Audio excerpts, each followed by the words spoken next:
제가 한국에서 살다가 미국에 오니까 많은 것들이 정반대인 것을 발견하게 되었습니다. 한국에서는 어려운 일이 생기면 119로 전화를 하는데 미국은 911으로 전화를 해야 됩니다. 그와 마찬가지로 이 땅에서 살아가는 법칙과 또 하늘나라의 영적인 법칙은 정반대인 것이 많이 있습니다. 이 땅에서는 큰 자가 되어야 하지만 그러나 천국에서는 작은 자가 하나님께 존귀함을 얻게 됩니다. 이 땅에서는 높은 곳에서 많은 사람들에게 군림하는 사람이 인정을 받지만은 천국에서는 자기 자신을 감추고 보이지 않게 무명으로 섬기는 자가 하늘나라에서는 귀하다고 하나님께 인정을 받습니다.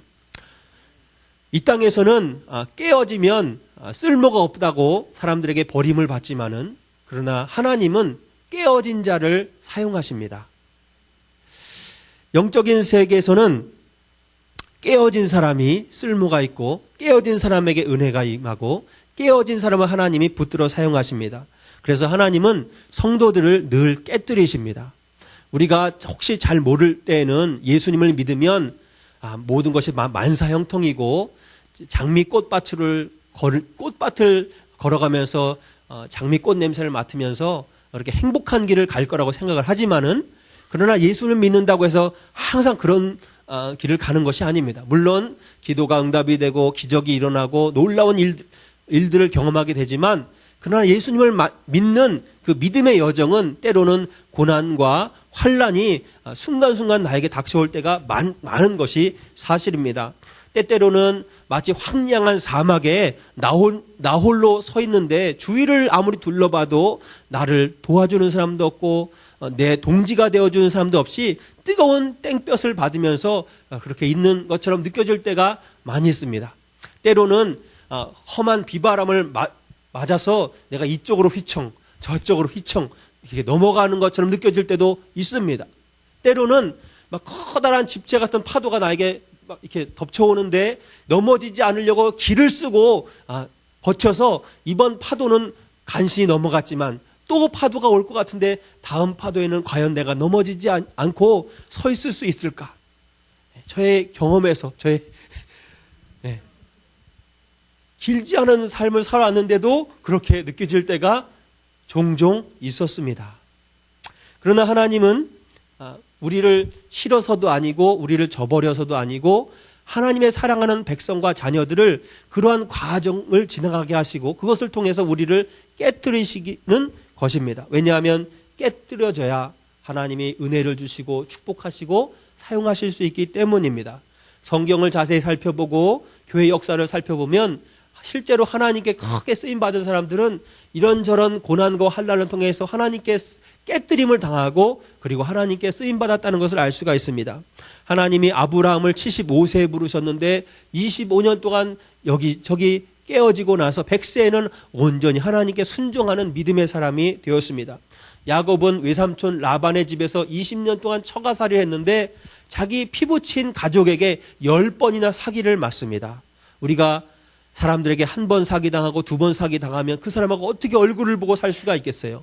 그런데 야곱은 무려 20년 동안 10번이나 그것도 자기 친가족에게 사기를 당하면서 그렇게 깨어졌습니다. 자기 친형에게는 죽이겠다고 하는 위협을 받았고요. 야복강에서는 기도하다가 환도뼈가 부러지기까지 기도하는 그런 경험을 통해서 깨어진 사람이 되었습니다. 요셉은 17살의 자기 친형들에 의해서 팔려서 노예 장수들에게 팔려서 애굽에 가서 노예 생활을 13년을 했고요. 그때 섬겼던 주인에게 자기가 충성하고 전심을 다해 섬겼던 주인에게 배신을 당해서 억울한 누명을 쓰고 감옥에 가서 죄수의 신분으로 2년 동안을 고난을 당하게 됩니다. 그곳에서도 동료 죄수를 섬기고 그들에게 최선을 다했지만은 또 동료 죄수들에게도 어떤 면에서는 배신을 당하는 그런 경험을 하게 됩니다. 깨어져서 집에서는 아버지의 사랑을 잔뜩 받던 귀공자 같은 사람이 나중에는 말할 수 없는 고난과 역경을 지나가게 됩니다. 모세는 애굽의 왕자로 자랐지만 40세에 동족에게 배신을 당하고 미디안 광야로 쫓겨가서 40년 동안 뜨거운 햇볕과 모래바람을 맞으면서 양들을 치는 세상에서 잊혀진 그런 세월을 보내게 됩니다. 동족에게 배신당하고 세상에는 잊혀진 채 깨어진 심령을 가진 자가 되어서 하나님께 80세의 부르심을 받았는데 세상에서 가장 깨어진 자로 하나님께 인정받는 사람이 되었습니다. 성경을 살펴보면 이렇게 성경은 깨어진 자, 하나님에 의해서 깨어진 자들로 하나님께서 그들을 부르시고 사용하신 것을 볼 수가 있습니다. 야고보서 1장 2절로 4절에 이렇게 말씀하십니다. 내 형제들아 너희가 여러 가지 시험을 만나거든 온전히 기쁘게 여기라. 이는 너희 믿음의 시련이 인내를 만들어내는 줄 너희가 알미라. 인내를 온전히 이루라. 이는 너희로 온전하고 구비하여 조금도 부족함이 없게 하려 함이라. 시험을 만나거든 고난과 환난을 당하거든 기쁘게 여기라. 그냥 기쁜 게 아니라 온전히 기쁘게. 왜냐하면 그것이 우리로 하여금 믿음의 시련이 인내를 만들게 하기 때문에 그렇습니다. 시련을 잘 당하면 그것이 인내를 만들게 되고 인내는 우리로 하여금 온전하고 부족함이 없게 한다 그러는데 영어 성경에는 온전하다는 말이 mature라고 되어 있습니다. perfect이 아니라 mature, 성숙한 사람이 된다는 거예요. 시련을 당할 때 고난을 당할 때 그것을 믿음으로 그 시련을 감당하면 그것이 우리 안에서 인내를 만들어내고 인내는 우리로 하여금 성숙한 믿음의 사람으로 만들어준다는 것입니다. 하나님은 그래서 여러 환경을 통해 우리를 깨뜨리시고 그러기 위해서 우리에게 고난과 환난을 허락하십니다. 그러므로 고난과 환난 가운데 있을 때에는 불평하고 원망하고 자포자기하고 넘어져 있을 것이 아니라 이것이 하나님의 손길이구나 하는 것을 깨닫고 감사하는 마음을 가져야 됩니다. 더 중요한 것은 그리고 이 고난과 환난 가운데 하나님이 나에게 어떤 부분이 깨뜨려지기를 원하시는 것을 찾고 내 스스로 말씀으로 기도로 깨어지도록 노력하는 것이 더 중요합니다. 왜냐하면 하나님이 우리를 고난을 통과하게 하시는 것은 우리를 깨뜨리는 것이 목적이 아니라 그것은 과정일 뿐이고 우리가 깨뜨려진 후에는 우리를 더 축복하시고 은혜를 주셔서 귀하게 하나님의 영광을 위하여 사용하기 원하시는 것이 하나님의 목적이기 때문에 그렇습니다. 그러면 고난 가운데 우리가 어떤 부분이 깨어져야 할까요? 우리 안에는 어떤 모습들이 깨어져야 할까요? 세 가지만, 여러 가지가 있겠지만 세 가지만 함께 은혜를 나누길 원하는데 첫 번째로 자기중심성이 깨져야 합니다. 자아가 깨져야 합니다. 우리 인간은 원래 창조된 목적이 하나님을 섬기고 예배하고 하나님을 경배하며 살도록 창조되었습니다. 그런데 아담과 하와가 하나님께 반역할 때 자기중심적인 태도로 이 안의 내면이 변화되게 되었던 것입니다. 하나님 중심으로 살아야 은혜가 임하고 축복이 임하고 그렇게 행복하게 살 수가 있는데 하나님 중심이 아닌 자기 중심으로 살면 불행한 삶이 되는 것입니다. 고린도전서 3장 9절에 이렇게 말씀하신 성경은 우리는 하나님의 동역자들이요 너희는 하나님의 밭이요 하나님의 집이니라. 우리의 영혼을 심령을 영적으로 보면 집이라고 표현을 하십니다. 고린도전서 3장 16절에는 너희가 하나님의 성전인 것과 하나님의 성령이 너희 안에 거하시는 것을 알지 못하느냐고 말씀하였습니다. 무슨 말이냐면 우리 영적으로 보면 우리의 심령이 내면이 집과 같다는 거예요. 근데 집에는 빈집이 없습니다. 집에는 다 무언가 들어가 있는데 그 안에 하나님이 주인으로 집안에 있느냐 아니면 내 자신이 주인으로 그 집안에 있느냐 이 차이가 있는 것입니다. 우리 영혼의 집 안에 내면의 집 안에 내 인생의 집 안에 하나님이 주인으로 계셔야 하나님이 나를 이끌어 주시고 붙들어 주시고 책임져 주시고 은혜와 축복을 허락하여 주시는데 그 안에 내가 들어가서 주인 노릇하고 있으면 내 인생은 불행해지는 겁니다. 우리는 바로 5분 후에 일어날 일도 알지 못하는 무능력한 존재입니다. 우리는 내 인생을 책임질 만큼 능력이 있는 사람이 아닙니다. 그런 지혜와 능력이 우리에게는 없습니다. 우리의 인생을 책임질 수 있는 분은 오직 하나님밖에 없으므로 하나님을 내 영혼의 주인으로 모셔드리고 사는 것이 행복한 길입니다. 디모데후서 2장 20절에는 우리가 그릇이라고 말씀하였습니다. 그릇인데 우리는 진흙으로 만든 그릇입니다. 그래서 영어 성경에는 earthen vessel이라고 합니다.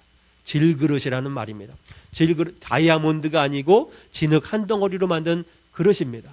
그래서 우리는 아무리 겉을 화려하고 아름답게 꾸며 놓아도 우리의 본질은 그저 흙 한 덩어리 진흙밖에 안 되는 것입니다. 근데 그릇은 비어 있는데 그 안에 내용물을 무엇을 담느냐에 따라서 그 그릇이 귀하게 쓰임받는 그릇도 있고 그렇지 않은 것도 있는 것입니다. 이 그릇 안에, 우리의 영혼의 그릇 안에 나를 담아 놓으면 그것은 가치가 없는 것이지만 그 안에 하나님이 담겨 있으면 그 사람은 너무나도 귀하고 아름답고 가치 있는 그런 인생을 살게 되는 것입니다. 하나님께서 아담을 창조하셨는데 아담이 하나님 중심으로 사는 삶을 포기하고 자기 중심으로 살게 된 것이고, 그것 때문에 아담의 후손들은 본질적으로 기본적으로 디폴트 모드가 기본적으로 자기 중심으로 살아가는 태도를 가지게 되었습니다. 그래서 우리가 자연적으로 놔두면, 특별히 노력하지 않으면 우리의 마음은, 내면은 자동적으로 자기 중심적인 방향으로 돌아가게 되어 있습니다.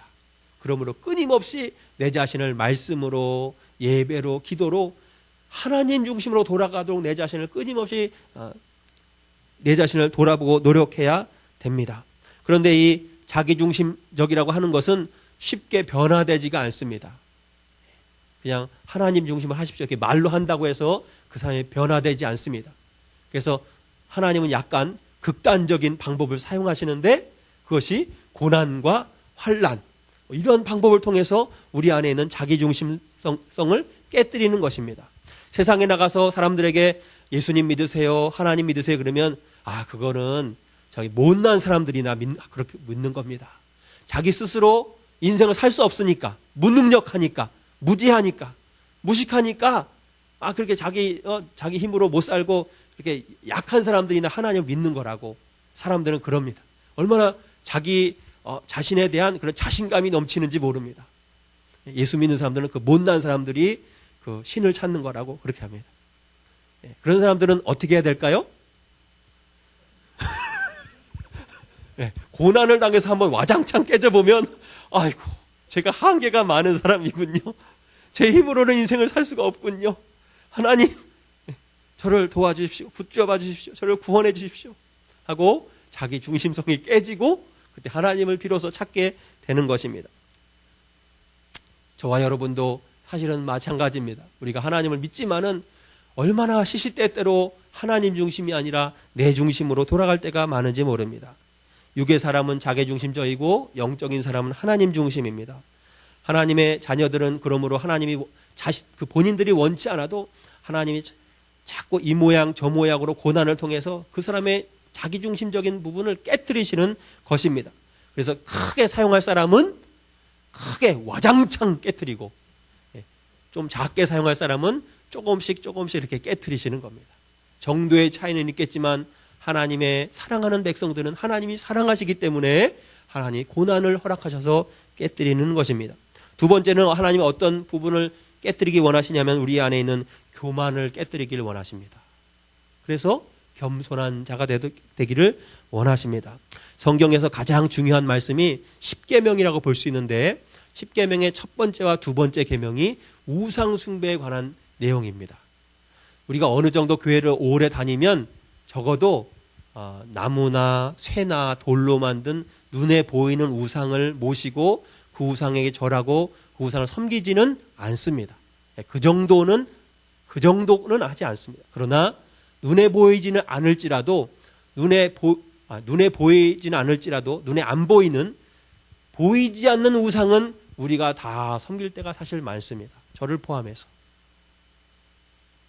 몸은 교회에 나와 있지만 입으로 하나님을 믿는다고 하지만 그러나 눈에 보이지 않는 우상을 우리가 섬길 때가 많이 있습니다. 하나님을 믿는다고 하는 것은 저 멀리 우주 저 멀리에 하나님 같은 분이 계시다 하는 것을 내가 이성으로 인정하는 것이 아니라 그게 믿는 게 아닙니다. 그게 하나님 믿는 게 아니고 하나님을 믿는다는 것은 내 뜻이 있지만 그것은 중요하지 않고 하나님의 뜻이 중요합니다. 내 감정이 있지만 그건 중요하지가 않고 하나님의 감정이 중요합니다. 하나님의 의지가 중요하고 하나님의 생각이 중요합니다. 내 감정과 내 뜻과 내 의지, 내 계획은 다 내려놓고 하나님의 뜻대로 제가 따르며 살겠습니다. 이렇게 나의 의지를 드리는 것이 믿는 것입니다. 나는 피조물이고 하나님은 창조주이십니다. 하나님은 나를 죄에서 구속해 주셨습니다. 그러므로 그분을 나의 인생의 주인으로 모시고 살겠습니다 하는 것이 하나님을 믿는 것입니다. 예전에는 내 생각이 옳고 하나님 생각은 틀리다. 그리고 설사 하나님의 생각이 그렇다 하더라도 나는 내 마음대로 하겠다. 내 뜻대로 하겠다. 내 하고 싶은 대로 하겠다. 그랬었다면 그것은 나라고 하는 나의 우상을 섬기는 겁니다. 보이지 않는 나라고 하는 우상. 그렇다면 이제는 하나님의 뜻대로 내 생각이 그렇더라도 하나님의 생각에 제가 순종하겠습니다 하는 게 하나님 믿는 거예요. 사도 바울은 예수님 만나기 전에 얼마나 율법에 철저한 사람인지 모릅니다. 그는 당대 최고의 교육을 받은 사람이었고 바리새파라고 하는 가장 존경받는 아주 배경이 훌륭한 사람이었습니다. 신앙적으로도 얼마나 열심히 있었는지 150마일 떨어진 안디옥에 예수 믿는 사람들을 잡아다 옥에 가두려고 쫓아가고 있었는데 그 도중에 대낮에 햇빛보다 더 강한 빛이 비쳐서 눈이 멉니다. 그리고 예수님이 사울아 사울아 내가 나를 왜 핍박하느냐 하는 예수님의 부르심을 받고 이방인의 사도로 소명을 받습니다. 그 후에 아라비아 광야로 들어가서 3년 동안 기도하면서 깨어지는 경험을 많이 하게 됩니다. 그리고 예수님 만난 지 15년 후에 안디옥 교회와 예루살렘 교회에 파송을 받아서 선교사로 나가게 됩니다. 그래서 소아시아와 동부 유럽의 많은 교회들을 개척하게 되고요. 그 당시에 그 로마 제국 내에 알려진 거의 대부분의 세계에 복음을 전하는 복음 전파자가 됩니다. 주후 32년에 예수님을 다메섹 도상에서 만나게 됐는데 약 23년 후에 그가 처음으로 성경을 기록하는데 그것이 고린도 전서입니다. 고린도 전서 15장 9절로 20절에 그는 자기 자신에 대해서 이렇게 고백합니다. 나는 사도 중에 지극히 작은 자라 하나님의 교회를 박해하였으므로 사도라 칭함받기를 감당하지 못할 자니라. 그러나 내가 나된 것은 하나님의 은혜로 된 것이니 내게 주신 그의 은혜가 헛되지 아니하여 내가 모든 사도보다 더 많이 수고하였으나 내가 한 것이 아니요 오직 나와 함께 하신 하나님의 은혜로라. 그는 자기 자신에 대해서 고백하기를 나는 사도 중에 지극히 작은 자입니다. 그럼 사실 일로 하면 제가 세상에 있는 다른 12사도보다 더 많은 일을 했습니다. 그러나 제 과거에 교회를 핍박하고 성도들을 핍박한 과거 때문에 저는 사도 중에 가장 작은 꼴찌 사도입니다. 고백을 합니다. 신약 성경에서 가장 위대한 사람이 이 정도 고백하면 참 겸손한 거 아닙니까? 훌륭하지요. 다른 사람들보다 더 많은 일을 했지만 그러나 저는 꼴찌 사도입니다. 그로부터 7년 후에 사도 바울이 다시 성경을 쓰는데 그것이 에베소서입니다. 3장 8절, 에베소서 3장 8절에 이렇게 고백합니다. 모든 성도 중에 지극히 작은 자보다 더 작은 나에게 이 은혜를 주신 것은 측량할 수 없는 그리스도의 풍성함을 이방인에게 전하게 하시고. 그런 자기를 소개하는데 이번에는 모든 성도 중에서 지극히 작은 자보다 더 작은 자. 그러니까 세상의 수많은 성도들 중에 내가 한 명인데 성도들 중에 꼴찌 성도입니다. 그 말이에요. 7년 전에는 꼴찌 사도였는데 이번에는 꼴찌 성도가 되었습니다. 그로부터 1년 후에 사도 바울이 디모데 전서를 기록하는데 디모데 전서 1장 15절에 이렇게 고백합니다. mit보다 모든 사람이 받을 만한 이 말이요 그리스도 예수께서 죄인을 구원하시려고 세상에 임하셨다 하여도다 죄인 중에 내가 괴순이라. 영어 성경에는 chief of the sinners 이렇게 되어 있습니다. 예수님이 이 세상에 죄인을 구원하러 오셨잖아요. 죄인이 한 70억 정도 되겠죠. 오늘날 그 수많은 70억 죄인 중에서 가장 악한 죄인이 있다면 누굴까요? 네, 사도 바울입니다. 세상에 도둑놈, 살인자, 간통자, 사기꾼, 별별 죄인들이 수없이 많은데 그 중에서 가장 악한 죄인은 사도 바울입니다. 아니 이 사람의 믿음이 점점 떨어졌나요? 8년 전에는 꼴찌 사도더니 7년이 지나니까 꼴찌 성도가 되더니 이제는 죄인 중에 괴수가 되었습니다. 어떻게 시간이 가면 갈수록 이 사람은 더 신분이 떨어질까요? 자, 직분이 더 올라가고, 우리는 죄인이다가 성도가 됐다가 집사가 되고 뭐 장로가 되고 이렇게 자꾸 올라가야 되는데, 이분은 거꾸로 사도에서 성도에서 죄인으로 더 갈수록 떨어질까요? 이분의 믿음이 퇴보됐을까요? 아니요, 그렇지 않습니다.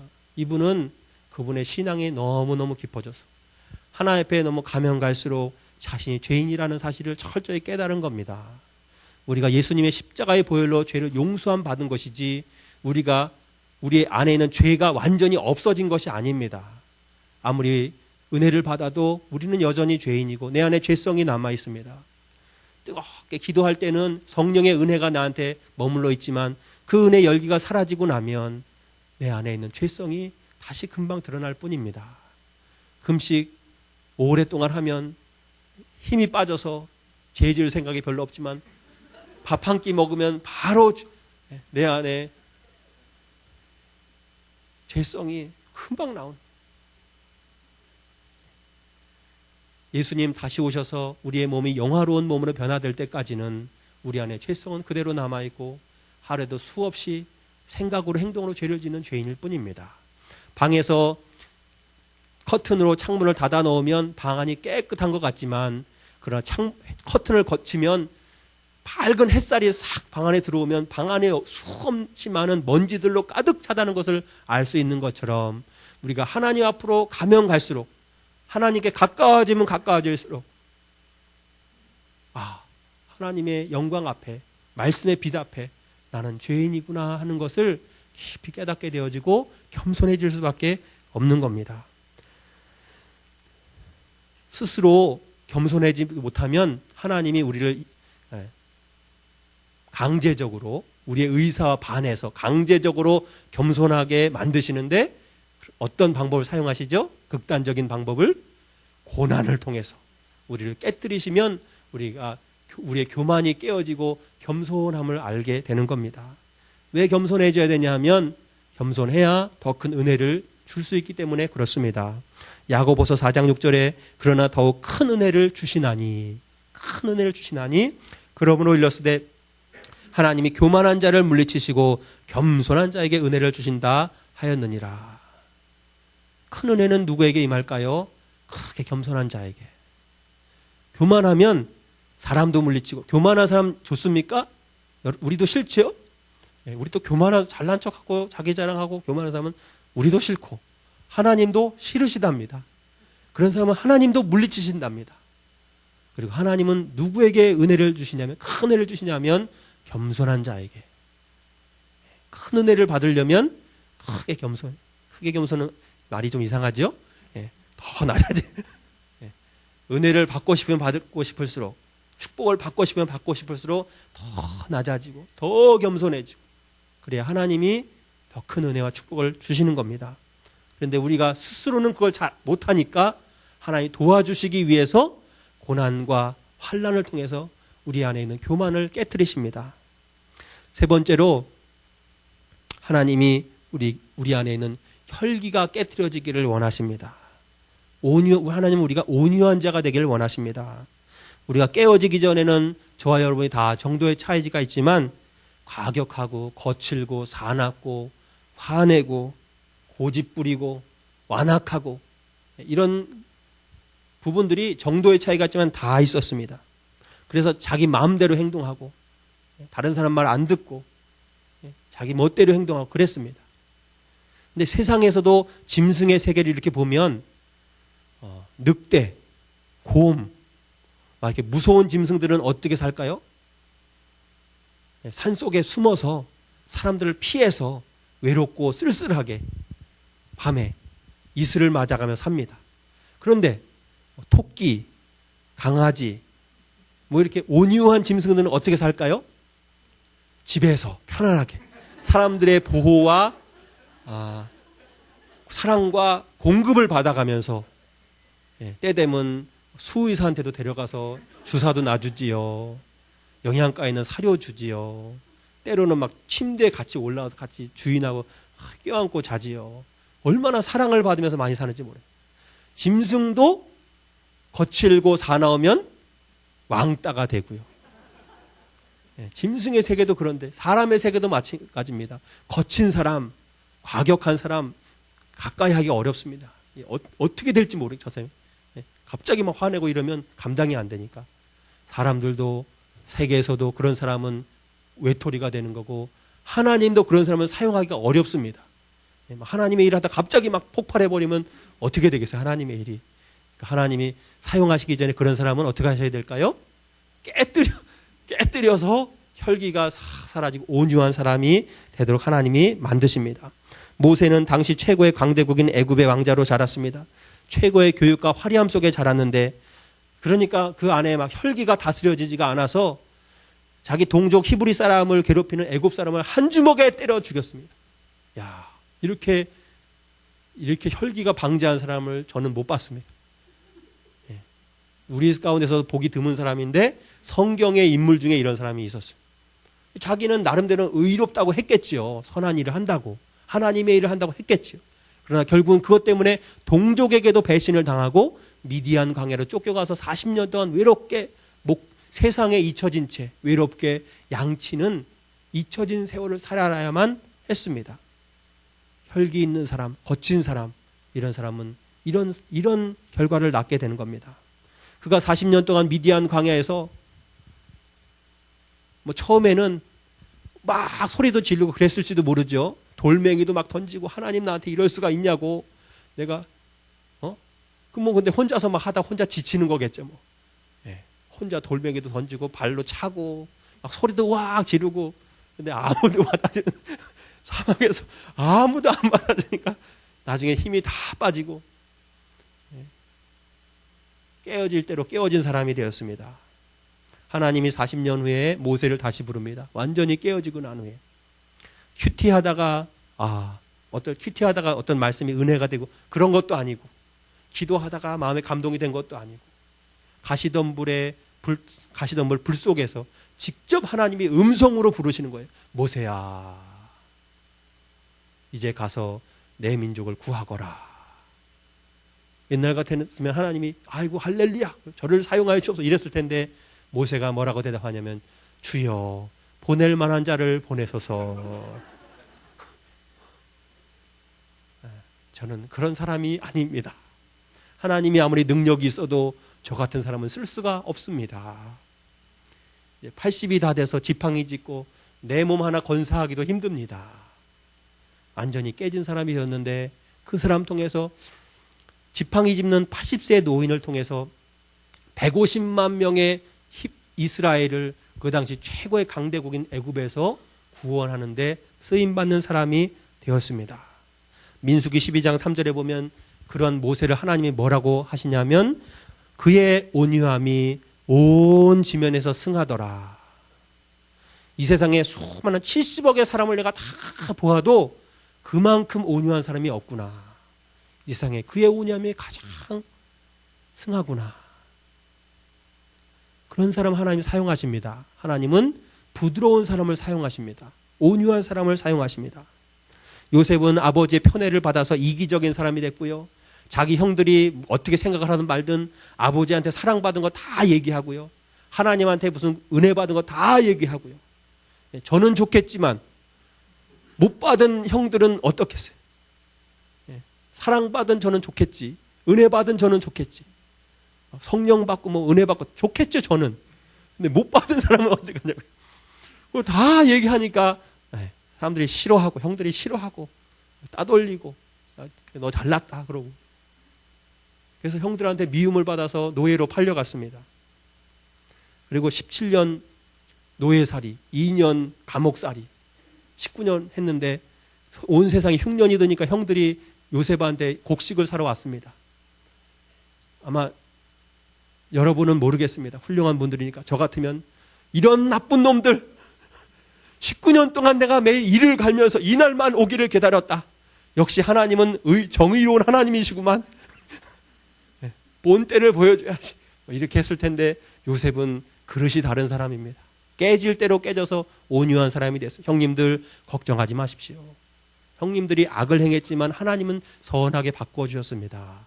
형님들과 형님들 가족까지가 다 돌보겠습니다 하고 성경은 그가 형들을 위로하였더라. 위로하는 자가 되었습니다. 그 안에 원한이 있을 만하지요. 분노가 있을 만하지요. 상처가 있을 만하지요. 그러나 그는 고난을 통해서 깨어져서 그의 원한도 상처도 미움도 다 사라져 버렸습니다.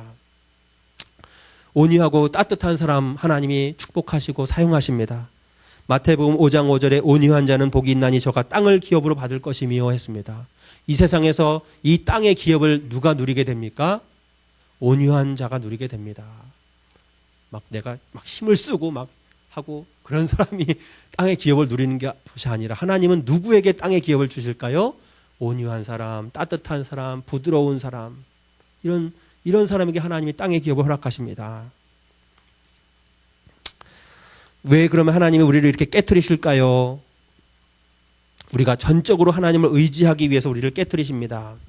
깨어진 사람만이, 깨어지지 않은 사람은 내가 할 수 있다 그러고 내가 내 인생을 책임질 수 있다 그러고 나만 믿으라 그러고 그럽니다. 그러나 깨어지면 천부여 의지없어서 손 들고 옵니다. 깨어진 사람은 자신의 한계를 깨닫고 하나님 앞에 손 들고 나오는 거예요. 이게 하나님이 원하시는 모습입니다. 하나님을 찾고 하나님을 구하고 그분을 전적으로 의지하는 모습 하나님이 원하시는 거예요. 그래서 하나님이 우리를 깨트리시는 겁니다. 사도 바울은 얼마나 깨어진 사람이었는지 오늘 말씀해 보니 8절과 9절 우리 같이 한번 읽을까요? 고린도후서 1장 8절과 9절 같이 읽습니다. 시작. 형제들아 우리가 아시아에서 당한 환난을 너희가 모르기를 원하지 아니하노니 힘에 겹도록 심한 고난을 당하여 살 소망까지 끊어지고 우리는 우리 자신이 사형 선고를 받은 줄 알았으니 이는 우리로 자기를 의지하지 말고 오직 죽은 자를 다시 살리시는 하나님만 의지하게 하심이라. 아멘. 사도 바울은 자기가 죽는 줄 알았다는 거예요. 죽는 줄 알았는데 내 힘과 내 지혜와 내 능력으로 살아날 수가 없으니 죽은 자를 다시 살리시는 하나님을 의지하게 됐다는 겁니다. 하나님이 아니면 내 가정이 죽은 것 같고 내 환경이 죽은 것 같고 내 사업이 죽은 것 같고 내 자녀들이 죽은 것 같은 죽을 수밖에 없는 것 같은 상황인데 내 힘과 내 지혜와 내 능력으로 할 수 없으니 죽은 자를 살리신 하나님, 나사로를 살리셨다면 하나님 내 가정도 다시 살려주세요. 내 사업도 다시 살려주세요. 우리 가정의 믿음도 다시 살려주시고 우리 자녀들의 인생도 다시 살려주세요. 나는 할 수가 없습니다. 하나님만 의지합니다 하고 사도 바울이 하나님만 전적으로 의지했다는 겁니다.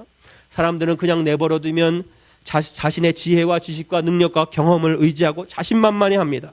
그러나 하나님이 시련과 환난과 고난을 주셔서 깨뜨리시면 그때는 자기가 의지했던 것, 또 자기가 쌓아놨던 것, 성처럼 쌓아놨는데 여보시오 사람들 보시오 내가 이렇게 멋있는 성을 쌓아놨어. 그런데 파도가 한번 휙 지나가니까 그 성이 모래성이었습니다. 대단한 성인 줄 알고 쌓아놨는데 파도가 한번 휙 지나가니까 지금까지 모래성을 쌓아놓고 있었습니다.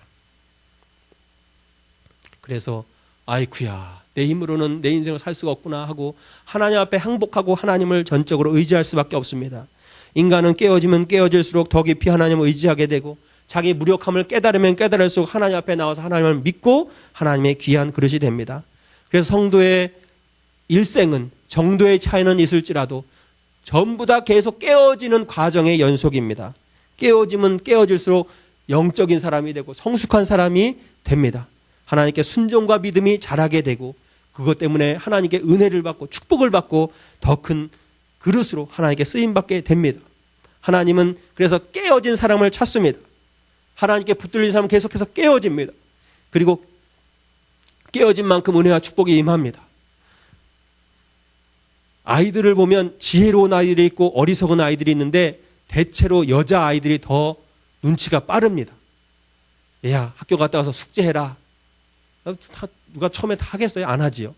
네, 그리고 뭐 딴 일 하고 TV 보고 하다가 숙제해라 하고 억양이 달라지면 눈치를 채고 하지요. 남자아이들은 아무 생각이 없으니까 그냥 재미있는 거 보고 막 하다 밤 9시가 되면 어떻게 돼요? 그때는 몽둥이를 들고 맞아가면서 숙제를 해야 됩니다. 지혜로운 사람은 말로 하면 듣습니다. 무식하고 모르는 멍청한 사람은 맞아야 말을 듣습니다. 하나님도 말씀으로 우리에게 주실 때 우리가 아멘 하고 깨어지면 됩니다. 근데 보통은 그렇게 잘 안 하기 때문에 대체로 한두 번은 그래도 다 맞습니다. 아마 저보다 더 오래 사신 분들은 그런 경험이 더 많을지도 모릅니다. 그러나 그것은 경험은 한두 번이면 족합니다. 교훈은 한두 번 경험해서 배우면 딱 되지, 그거를 뭐 10번, 수번 반복해 하도 어차피 똑같은 교훈입니다. 하나님의 뜻대로 하는 게 제일 좋다. 내 고집 부리고 내 생각을 주장하고 그래서 좋을 거는 하나도 없어요. 늘 하나님은 우리에게 가장 좋은 길로 인도하시는 분이기 때문에 내 생각에 안 맞는 것 같고 안 되는 것 같고 힘들 것 같아도 하나님의 뜻이면 순종하면 그 길이 가장 좋은 길입니다.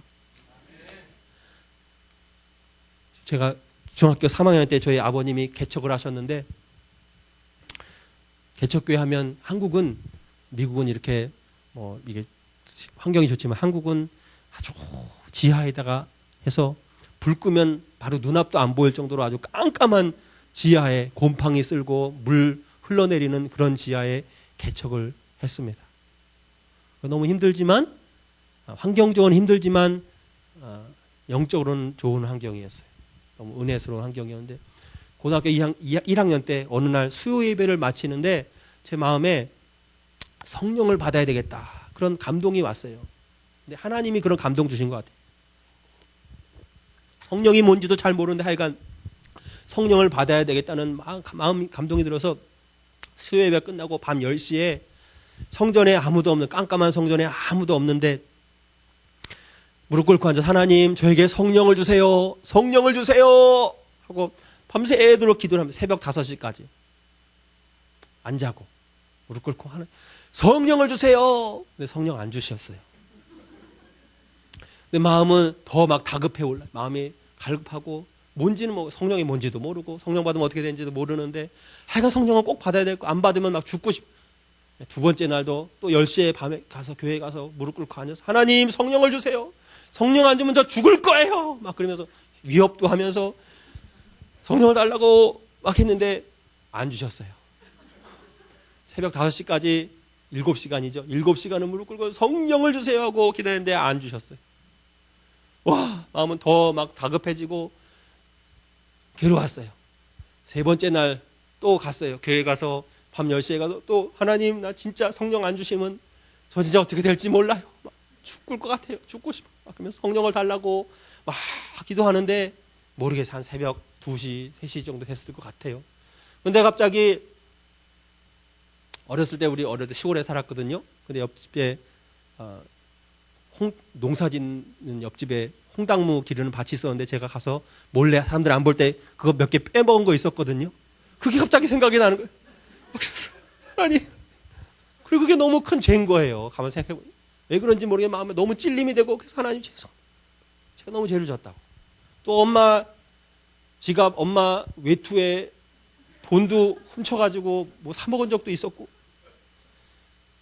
어릴 때 우리 아버님 장로님이었는데 교회 갈 때 헌금 줬는데 그거 100원 주면 50원 뭐 사 먹고 55만 낸 적도 있었고, 막 제가 막 생각이 나는 거예요. 그래서 죄를 막 회개했어요. 막 하나를 막 간절히 눈물 흘리고 회개하니까 또 다른 죄가 나는 거예요. 밤새도록 회개를 했어요. 제가 하나 회개하면 또 지나고 또 지나고 또 지나고, 그래서 고등학교 1학년이 죄가 얼마나 많은지 밤새도록 하나님 죄송합니다. 처음에는 하나님 성령을 주세요 기도했는데 나중에는 저를 용서해 주세요. 하나님 제가 죄인입니다. 제가 정말 잘못했습니다. 죽을 죄였어요. 그렇게 밤새도록 기도를 하는데요, 마지막에 하나님이 성령을 주셨어요. 성령을 주셨어요. 성령을 경험하니까 너무 좋았어요. 막 걸어다니는 게 아니라 이렇게 막 공중에 날아다니는 것 같고 너무 좋았어요. 근데 어느 정도 이렇게 해서 기도하고 은혜를 받는데요, 어느 순간 될 때부터 기도가 안 되는 거예요. 이상하게 기도가 안 되는 거예요. 공중 기도, 이렇게 예배 대예배 시간에 공중 기도는 돼요. 사람들 앞에서 하는 기도, 대표 기도 이런 건 잘 돼요. 근데 그런 거 말고 아무 사람들 없을 때 나 혼자서 기도하려고 할 때는 기도가 안 되는 거예요. 입이 안 열어지는 거예요. 이상하게. 사람들 볼 때는 기도가 되는데 나 혼자서 기도할 때는 기도가 안 되는 거예요. 하나님, 이 말이 안 나오는, 이상하게 입이 꽉 닫혀가지고 하고 기도가 안 되는 거예요. 하나님, 이 말이 안 되고 기도가 안 돼요.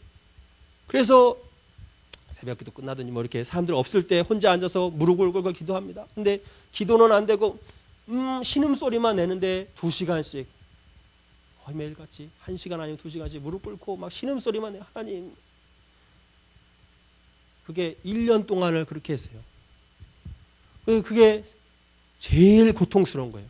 성도가 제일 고통스러운 거는 기도 못하는 게 고통스러운 거고요. 하나님과 교제 나누지 못하는 게 고통스러운 거예요.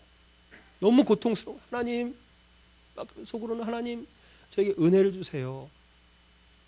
제가 은혜 받을 때는 너무 좋아하는데, 기도할 때 너무 좋아하는데, 왜 기도가 안 되고, 은혜가 마르고, 하나님, 1년 동안을요, 무릎 꿇고 교회 한쪽 구석에서 신음소리만 내고 있었어요. 기도가 안 돼서. 근데 한 1년 정도가 지났는데, 어느 날, 그날도 막 신음 내고, 끙끙 앓고 이렇게 했는데, 하나님이 뭐라고 하시냐면, 내가 가진 것 다 버리기 전에는 은혜 받지 못한다. 그러시는 거예요. 내가 가진 것 다 버리기 전에는 은혜 받지 못한다. 내가 많은 걸 가지고 있었던 거예요. 네네, 교만도 있었고, 음란도 있었고, 교만도 있었고, 자기 자랑도 있었고, 다른 사람 무시하는 것도 있었고, 너무 많이 있었던 거예요. 그거 가지면 하나님의 은혜를 줄 수가 없다는 거예요. 그거 내려놓으라는 거예요. 너를 깨뜨리라는 거예요. 내 안에 그런 거 다 가지고 거기다가 덧입혀서 하나님 은혜도 받고 축복도 주세요. 그렇게 하나님은 안 하신다는 거예요.